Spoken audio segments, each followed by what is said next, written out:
Hello everyone, welcome back to another video from Wake&Tech.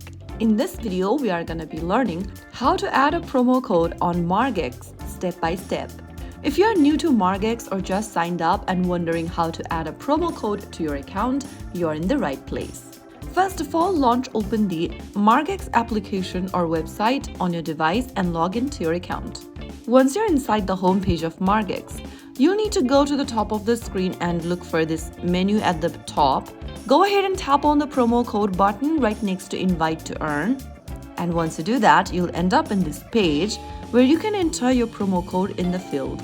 Carefully type in or paste in your promo code into this box, and once entered, you can tap on the Confirm button. If the code is valid, it will work immediately and you'll be able to claim your bonus. Remember to always use promo codes from trusted sources. Promo codes usually have expiry dates, so make sure you claim it on time. And that's how you easily add a promo code on Margex the right way.